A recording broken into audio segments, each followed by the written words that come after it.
Kwa jina naitwa Said Juma Kijiji, ni kamishna wa ardhi msaidizi mkoa wa Ruvuma.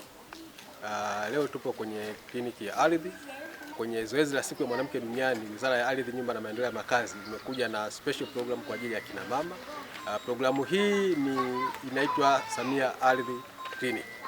Lengo kubwa ni kuwafikia kina mama wenye changamoto na masuala mbalimbali yanayohusiana na masuala ya ardhi, ikiwemo kama na changamoto ya mgogoro, na changamoto ya upatikanaji wa ardhi, hati, na changamoto yoyote inayohusiana na masuala ya ardhi.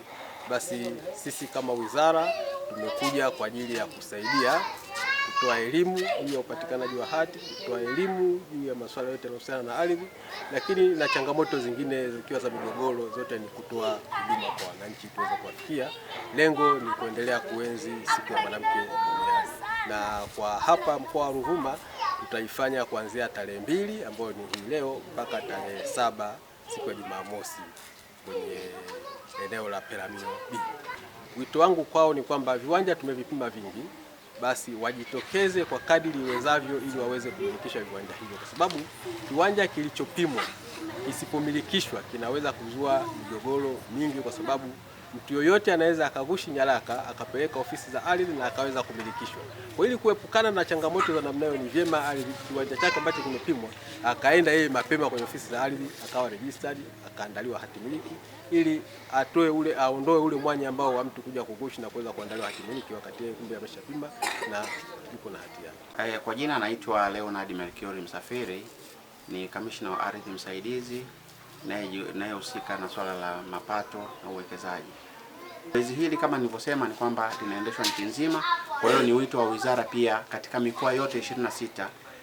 Taarifa zimetolewa za kutosha, wakina mama wafuatilie waweze kupata taarifa, vituo ambavyo vinatolewa hizi huduma za ardhi ili waweze kupata huduma ambazo wanastahili na ambazo wamekuwa wanazikosa kwa muda mrefu. Kwa kweli zoezi hili ni kwamba linalenga hasa wakina mama, lakini pia wanapokuja wa baba, kwa maana ya pia wanahitaji huduma na wenyewe watapewa huduma, lakini wanapokuwepo wakina baba na wakina mama, kipaumbele kitakuwa kwanza ni kwa wakina mama, alafu baadaye watapata wakina baba. Lakini swala la umiliki wa ardhi ni kwamba inashauriwa na inasisitizwa pia kwamba kama baba unamiliki ardhi, basi umiliki kwa pamoja, kuwe na umiliki wa pamoja kati ya baba na mama. Lakini pale mama anapokuwa ndo ana ardhi peke yake, basi tunasisitiza mama hakikisha kwamba ardhi yake imepimwa.